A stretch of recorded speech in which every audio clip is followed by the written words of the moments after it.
প্রেমের কি আবার কোনো বয়স আছে নাকি?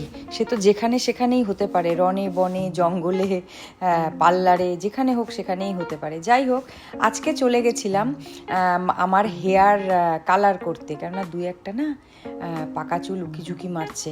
তো যাই হোক, কালার করতে চলে গেছিলাম একদম পিওর ইন্ডিয়ান পার্লারে। গিয়ে দেখি সবাই খুব ব্যস্ত, সবাই কাজ করছে। ও, আমি তো ভুলেই গেলাম, এই পার্লারটার নাম হচ্ছে সোনু হেয়ার কাট। পার্লারে একটা কাজ হচ্ছিল বলে আমাকে একটু বসতে বলল, কিছুক্ষণ অপেক্ষা করতে হবে। যাই হোক, কিছুক্ষণ বাদেই আমাকে ডাকলো। আমার হেয়ার কালার করা স্টার্ট, এই পার্ট বাই পার্ট করে করে হেয়ার কালার করছে। আমিও টুকটুক করে একটু ভিডিও তুলে নিচ্ছি। ও যেটা বললাম, প্রেমে পড়া। এই যে সাইডে যে ভদ্রলোক আছে, আমি এর প্রেমে পড়ে গেছি। আর তারপরে ভাবলাম যে না, প্রেমের তো কোনো বয়স নেই, যেখানে সেখানেই হতে পারে।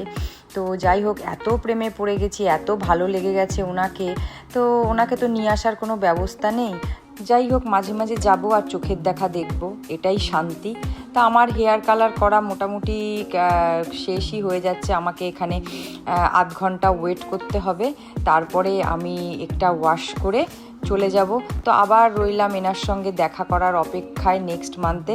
এই উইকটা না খুব দারুণ গেল, পেডিকিওর, হেয়ার কালার, মানে সব মিশিয়ে খুব সুন্দর একটা উইক গেছে।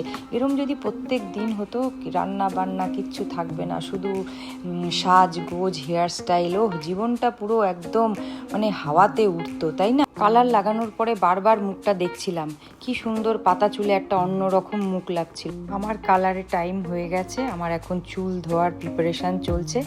কিন্তু আমার যে পাশের যে মহিলার, তার কিন্তু এখনও কমপ্লিট হয়নি। আমার হয়ে গেছে, আমি চুল ধুয়ে বাড়ি চললাম। Tata, bye bye. Next time আবার একটা ভিডিও নিয়ে চলে আসবো তোমাদের কাছে।